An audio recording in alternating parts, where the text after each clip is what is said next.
चलिए अब हम स्टार्ट करते हैं एक्सपेरिमेंटल पार्ट्स पर। तो सबसे पहले हमें क्या करना होगा, सबसे पहले हमें जो यहाँ हम सीआरटी देख रहे हैं, ये सीआरटी देख सकते हैं आप। इस सीआरटी का जो इस सीआरटी को हम नॉर्थ और नॉर्थ साउथ कंडीशन में हम लगाएंगे।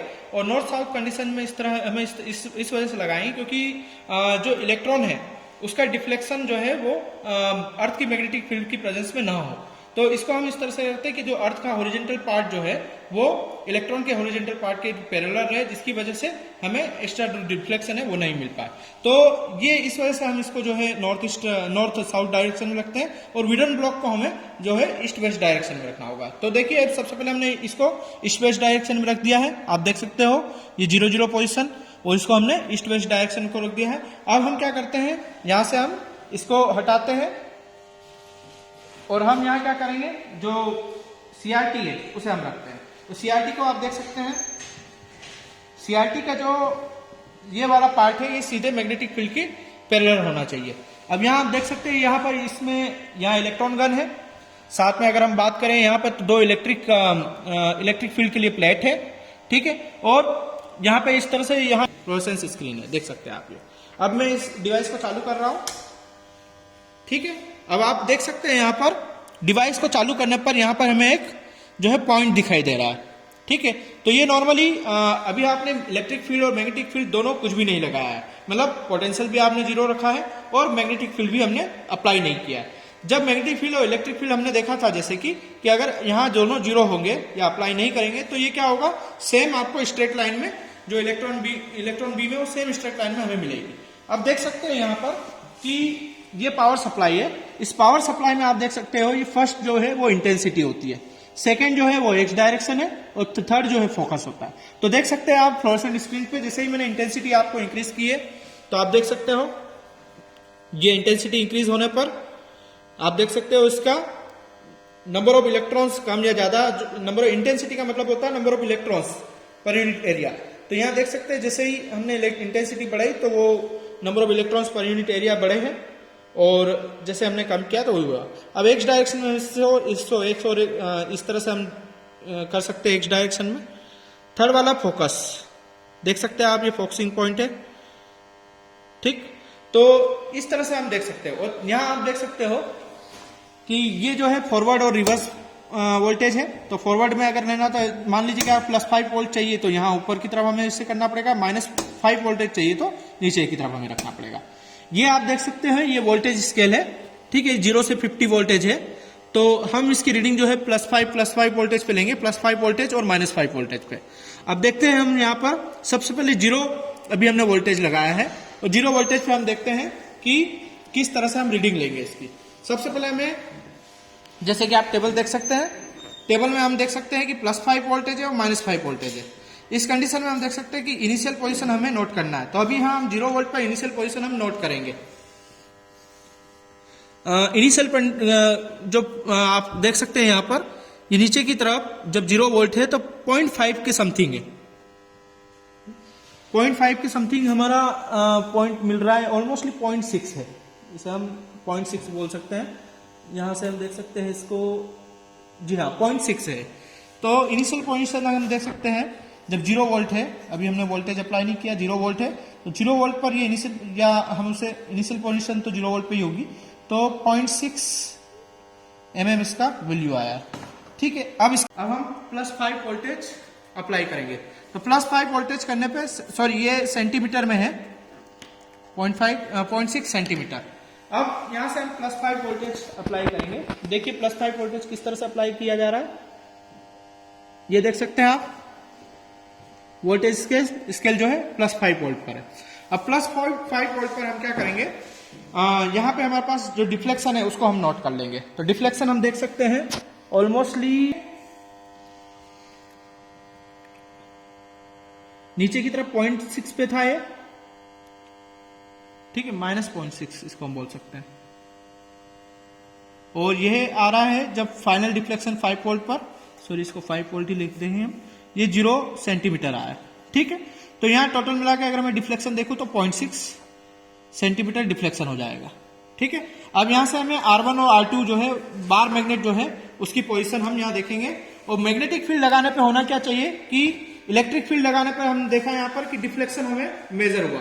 अब मैग्नेटिक फील्ड लगाने पे क्या होगा कि ये जो डिफ्लेक्शन है वो अपनी सेम पोजीशन पे आ जाएगा, कहने का मतलब 0.6 पे ही हमें इसे वापस लेके आना है। तो देखिए ये बार मैग्नेट हमने लिए, देख सकते हैं बार मैग्नेट। अब इस बार मैग्नेट में अपोजिट पोल लेंगे हम, इसको हम एक वैल्यू पे रख के देख लेते हैं, रैंडम वैल्यू अभी हम ले रहे हैं। अब इसको फिर हम चेंज करके देखेंगे, जैसा कि आप यहां देख सकते हो ये 20 है और ये भी 20 है। 20 पे आप देखिए कितने पे आ रहा है, ये ऑलमोस्टली हमें मिल चुका है। तो 20 पे हमें जो है 0.6 इसकी वैल्यू मिल रही है, ठीक है, 0.6 पे ये, ठीक है। तो 0.6 पर ये 20 सेंटीमीटर जो है, 20 सेंटीमीटर और 20 सेंटीमीटर, मतलब बार मैग्नेट की आप यहाँ पोजीशन देख सकते हैं। ये बार मैग्नेट की पोजीशन आप देख सकते हैं 20 सेंटीमीटर और 20 सेंटीमीटर। जब 20 सेंटीमीटर हमने बार मैग्नेट को अप्लाई किया तो क्या हुआ कि जो इनिशियल पोजीशन थी जो कि 0.6 पे आना चाहिए था, आप देख सकते हो वापिस ये 0.6 पर हमारा जो पॉइंट है वो आ चुका है। तो यहाँ हम देख सकते हैं कि ये हमने इसको मेजर कर लिया। अब हम क्या करते हैं कि यहाँ से हमें θ1 और θ2 की वैल्यू निकालना है। तो अब हमें क्या करना होगा, अब हम क्या करेंगे, इसको यहां से हटा देंगे, इलेक्ट्रॉन गन को, सॉरी सीआरटी को, सीआरटी को हम हटाते हैं और हम इसे 0 पर मेजर कर लेते हैं। सबसे पहले तो मेजर करना होगा 0 देखिए 0 हमने मेजर कर लिया। तो इसको हमें क्या करना है, सबसे पहले मैग्नेटिक फील्ड की एब्सेंस में पहले हम इसको 0 लेके आएंगे और फिर हम क्या करेंगे, ये जो मैग्नेटिक फील्ड है इसकी प्रेजेंस में हम एंगल डिफ्लेक्शन जो है उसको मेजर करेंगे। तो देख सकते हैं हम ये 0 आ चुका है। अब इसे हम क्या करेंगे, सीधे इसे ले जाकर मैग्नेटिक फील्ड की प्रेजेंस में रख देंगे और मैग्नेटिक फील्ड की प्रेजेंस में जैसे ही हम इसे रखते हैं तो हम देख सकते हैं यहाँ पर कुछ एंगल जो है वो मेजर हम यहाँ कर सकते हैं। यहाँ डिफ्लेक्शन हमें दिखेगा, देख सकते हैं ये एंगल जो है ऑलमोस्टली अभी स्टेबल नहीं हुआ है, तो अभी हम थोड़ी देर रुकेंगे। 60 डिग्री की समथिंग ये आ रहा है, ऑलमोस्टली 60 डिग्री आ रहा है, 62 डिग्री समथिंग, ठीक। तो हम ये जो एंगल है इसे मेजर कर लेंगे, दोनों तरफ जो है वो θ1 और θ2 60 डिग्री है, इसे हम मेजर कर लेंगे और इसका एवरेज भी 62 आ जाएगा। यहां पर भी एवरेज जो है 20 सेंटीमीटर आ जाएगा, R1 R2 की वैल्यू। तो यहां हम देख सकते हैं ये R1 R2 की वैल्यू भी हमने यहां पे मेजर कर ली, θ1 θ2 की भी मेजर कर ली। अब हम क्या करेंगे, ये तो हमने +5 वोल्ट पे ली थी ये वैल्यू, अब हम रिवर्स बाइसिंग करेंगे। रिवर्स बाइसिंग के लिए आप देख सकते हैं क्या करना होगा हमें, इसको हम रिवर्स बाइसिंग करते हैं। रिवर्स बाइसिंग करने के लिए, और वोल्टेज अभी 0 है हमारा, तो वोल्टेज जब 0 होगा तो हम देखेंगे क्या पोजीशन बनती है। इन्हें भी हटा लेते हैं हम लोग और क्या करते हैं, ये जो सीआरटी इसको वापिस हम मैग्नेटिक फील्ड की, सॉरी सीआरटी जो है उसको हम वुडन बॉक्स में रखते हैं। अब यहां देख सकते हैं हम सबसे पहले कि पोजीशन क्या है, तो ये ऑलमोस्टली अभी भी 0.6 के समथिंग ही, क्योंकि इनिशियल पोजीशन तो वही रहेगी।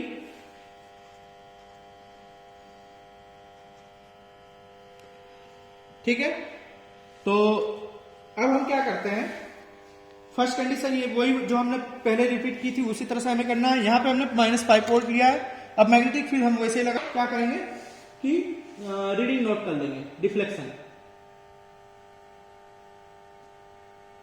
नेगेटिव बाइसिंग की, मतलब -5 वोल्ट हमने दिया है। अब आप यहां देख सकते हैं कि जब हमने -5 वोल्ट दिया है तो ये -1 पे आ चुका है, बिल्कुल -1 पे आ चुका है। तो ये -1 सेंटीमीटर इसकी वैल्यू हुई, और डिफ्लेक्शन हम यहाँ मेजर कर लेंगे, इन दोनों का डिफरेंस ले लेंगे हम लोग। तो यहाँ हमें पास, ठीक है, इसे डिफ्लेक्शन को हम मेजर डेल्टा एल हम यहाँ ले लेंगे, और इसके बाद में हम लोग क्या करेंगे कि R1 R2 का वैल्यू हम मेजर करेंगे, मतलब अब हम मैग्नेटिक फील्ड लगा के जो इनिशियल पोजीशन है उसको हम लेके आएंगे। देख सकते हैं हम यहाँ पर जब हमने रिवर्स बाइसिंग की, रिवर्स बाइसिंग के बाद में यहाँ पर हम देख सकते हैं इसकी रीडिंग आ रही है 21 सेंटीमीटर, मीन्स 21 सेंटीमीटर पर हमें रिवर्स बायसिंग करने पर जो मैग्नेट की पोजीशन हमने इस तरह से रखी कि वो इनिशियल पोजीशन हमें अचीव हो। अब हम यहाँ उसी तरह से क्या करेंगे, मैग्नेटिक फील्ड इसको वापस हटाएंगे और सिमिलरली इसे भी हम हटाएंगे, इसे बंद कर देते हैं हम लोग। अब यहां से वापस हम 0 0 मेजर कर लेंगे। ठीक है, ये हमने 0 0 मेजर कर लिया है। अब सेम एज इट इज हम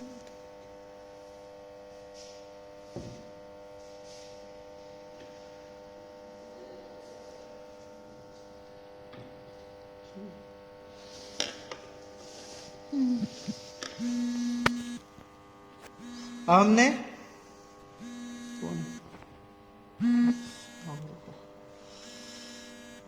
ठीक है, इसी तरह से हम मेजर कर लेंगे।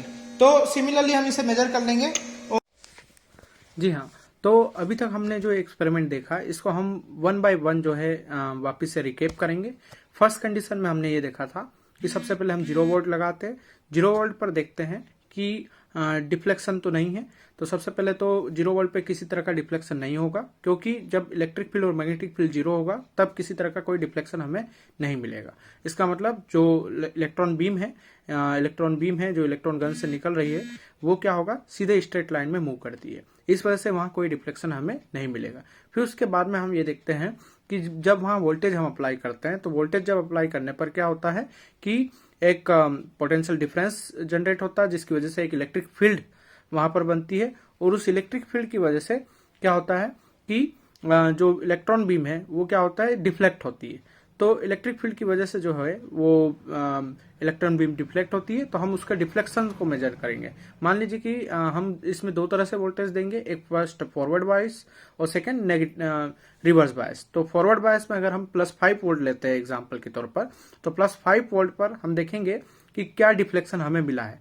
मान लीजिए कि इनिशियल पोजीशन जो है वो 0 थी और बाद में जो है वोल्टेज अप्लाई करने पर डिफ्लेक्शन जो है मान लीजिए कि 2 सेंटीमीटर जैसे हुआ है या 1 सेंटीमीटर हुआ है, एग्जाम्पल के लिए ले रहे हैं हम।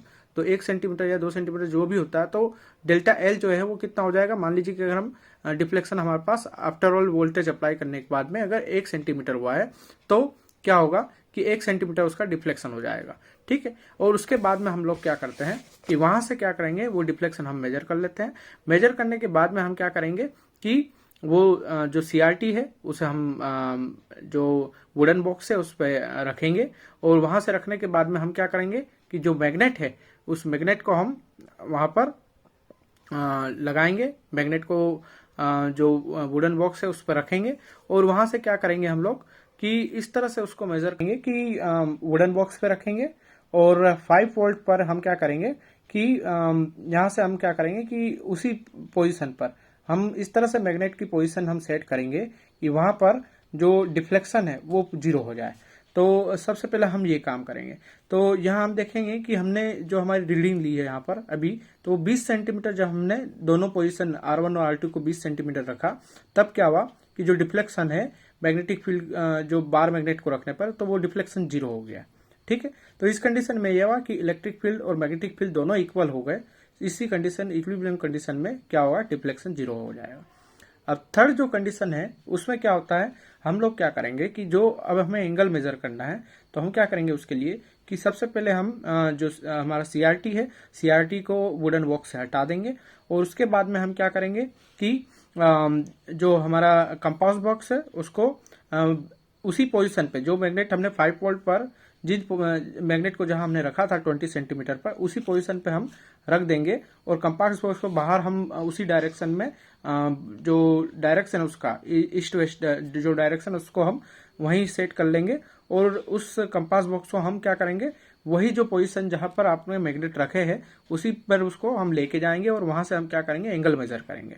तो सबसे पहले हम 0 एंगल जो है मेजर कर लेंगे और फिर बाद में उसी को हम क्या करेंगे, कंपास बॉक्स को फील्ड की प्रेजेंट में हम क्या करेंगे, एंगल मेजर करेंगे। और पोजीशन कौन सी होगी, जो कि 5 वोल्ट पे हमने ऑलरेडी मैग्नेट की जो पोजीशन रखी थी वही होगी, जहां पर हमारे पास डिफ्लेक्शन 0 आया था। तो इस तरह से हम इसकी रीडिंग लेंगे। इसी तरह से हम रिवर्स बायस में भी ये रीडिंग लेंगे। अब हम देखते हैं यहाँ पर कि आगे हम ये देखते हैं कि किस तरह से जो है वो हम लोग यहाँ पर रीडिंग लेंगे। तो जैसे देख सकते हैं आप लोग, capital V into 10⁻⁷ D B square T into L. अब यहाँ हम सभी का मीनिंग समझेंगे। तो यहाँ देख सकते हैं डेल्टा एल का मतलब है डेविएशन, डेविएशन या हम बोल सकते हैं उसको कि डिफ्लेक्शन, सॉरी डेविएशन नहीं डिफ्लेक्शन। डिफ्लेक्शन कितना हुआ है ये हम देख सकते हैं वोल्टेज अप्लाई करने पर। और वोल्टेज जो आपने लिया है यहाँ जैसे +5 वोल्ट लिया है तो हम उसे रख देंगे। और ये हम जो नॉर्मली CGS यूनिट में देख रहे हैं तो इसको हम EMU पर ग्राम लिखेंगे। डी जो है वो क्या होता है, डी जो है दो प्लेट के बीच का जो डिस्टेंस है वो फिक्स होता है, वो भी हम यहाँ ले लेंगे जो कि कांस्टेंट वैल्यू होगी, वो हर मैनुअल में आपको अलग अलग तरह से मिल जाएगी और सेटअप के मैनुअल के हिसाब से मिल जाएगी। और साथ में अगर बी की बात करें तो बी इक्वल टू क्या होता है 0.35 टेन थीटा। तो यहाँ बी इक्वल टू जो हमने थीटा यहाँ से जो मेजर किया है ऑलरेडी हम थीटा निकाल चुके हैं, इसको हम यहाँ पर 1062 लिख देंगे और 0.35 उसका मल्टीप्लाई कर देंगे। साथ में टी जो है, टी एक तरह से अगर हम देखें तो टी क्या होगा, जो प्लेट की जो लेंथ है उसको हमने क्या बोला टी बोला है, ठीक है। तो वो भी आपकी फिक्स होगी और कैपिटल एल जो है वो भी फिक्स होगा। कैपिटल हम एल हम किसे बोलते हैं, स्क्रीन से जो प्लेट है उसके जो फ्लोरेसेंस स्क्रीन है उस और प्लेट के बीच का जो डिफरेंस है वो क्या है कैपिटल एल को खिलाता है। तो ये सभी वैल्यू हम पुटअप करके यहाँ से E/mm की वैल्यू निकाल